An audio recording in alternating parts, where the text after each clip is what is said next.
Binadamu tuna mapungufu.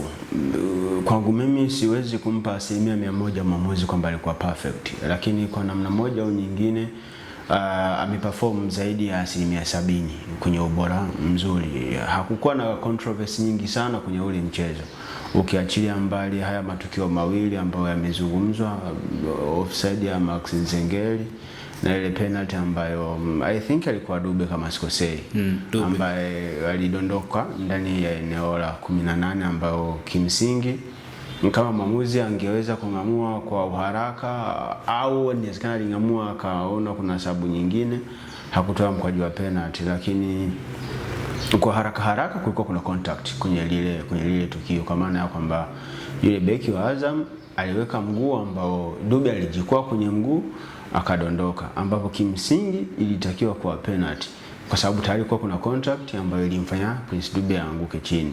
Lakini wakati mwingine unaweza kumuelewa mwamuzi. Unamuelewa mwamuzi kwa maana ya kwamba ile distance ya Dube na yule beki, kwa sababu ni kama walikuwa wanagombania mpira, ingawa mpira ulikuwa in favor ya Dube.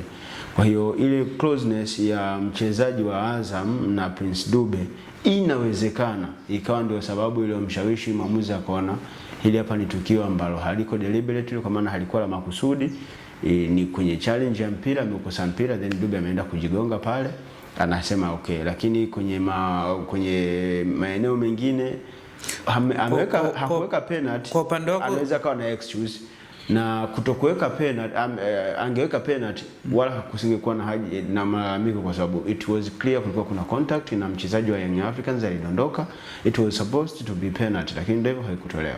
Kwa upande wako umekubali kwamba ilikuwa ni penalty. Sasa sijakubali ilikuwa ni penalty, nimesema kulikuwa kuna contact. Kwa hiyo sio penalty? No, sijasema haikuwa penalty, ila nimekiri kulikuwa kuna mgusano kati ya mchezaji wa Young Africans na mchezaji wa Azam. Kuwa na penalty au kusiwa na penalty inabakia kwa mwamuzi. Tuangalie sasa haya muendelezo wa malalamiko kutoka kwa marefari wa ligi kuu. Tumeangalia hata mechi ya CAF Champions League Esperance dhidi ya Al Ahly. Mchezo umetamatika, refa na amesimama katikati ya uwanja ameshika kadi nyekundu. Nilimpenda sana yule refa. Kwa hiyo sasa haya matukio ya muendelezo wa marefari katika Tanzania na bara letu la Afrika, unadhani nini hasa kinapaswa kufanyika ili kuondoa malalamishi? Wenzetu wamesha advance sana, wanatumia VAR, video assistance referee. Ni teknolojia ambayo ni muhimu sana kwenye mpira wa miguu, kulingana na aina ya ushindani ambao uko imposed kwenye mpira wa miguu, lakini investment ambayo imeingizwa pia kwenye mpira wa miguu.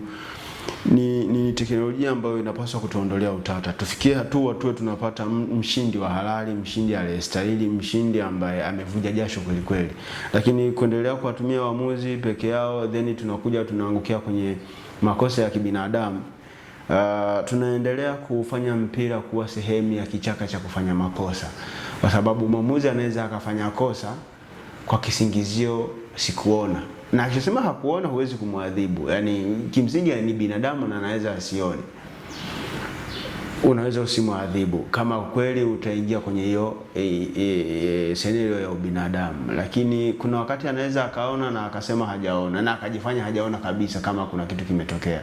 Lakini tukiwa na video assistant referee tunaweza tukaenda kureview lile tukio na tukafanya maamuzi sahihi. Kwa hiyo kwangu mimi the best way kuwasaidia hao waamuzi au kusolve tatizo la waamuzi ni kuintroduce VAR kwenye ligi yetu.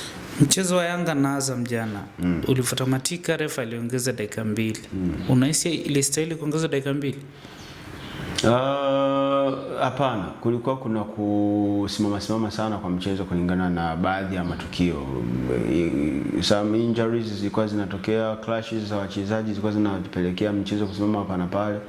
Kwangu mimi walau dakika 4 zingetosha. Dakika 2 zilikuwa dakika chache sana. Hata mimi nilikuwa surprised kuona dakika 2 ndio zimeongezwa. Inawezekana mwamuzi alikuwa anaona hakuna sababu ya kuendelea kuchelewesha mchezo. Inawezekana alifanya self evaluation, akaona niko sehemu sahihi, nimefanya maamuzi sahihi so far, so kwa nini nijichafue kwa kuongeza dakika nyingi? Hebu nilimalize tu mapema, ili kama ni kuzungumza nizungumze kwa mengine, lakini sio kwa kuharibu mchezo. Kwa inawezekana hata pressure ya maamuzi ambayo yamekuwa yakifanyika kwenye nyakati ambazo waamuzi wanakuwa nakosea ndio anapelekea hofu na waamuzi wanakuwa naongeza dakika chache sana.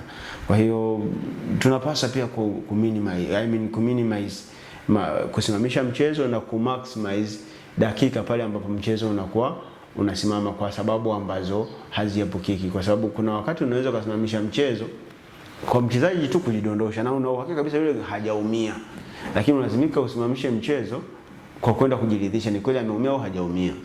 Lakini ukienda anatoka nje anarudi uwanjani anakuwa hajaumia, anakuwa anakuigizia. Sasa kukomesha hili jambo inabidi tuwe kama I think ilikuwa ni kombe la dunia lilofanyika Qatar.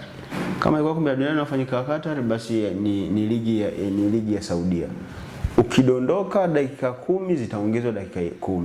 Mkisimamisha mpira dakika 20 dakika 20. Yaani hakuna kitakachopungua. Na hii ndio ambayo inapaswa kuwa, kwa sababu hata FIFA amekuwa akisisitiza. Watu wanafanya uwekezaji mkubwa sana kwenye mpira wa miguu, lakini value ya mpira wa miguu ni zile dakika 90. Macho ya washabiki ambao ndio wanawavuta wawekezaji kwenye mpira ni zile dakika 90. Wala sio kitu kingine chochote. Sasa tunapokuwa kwenye dakika 90 zinacheza dakika 50, dakika 60, tunakosea heshima mpira wa miguu.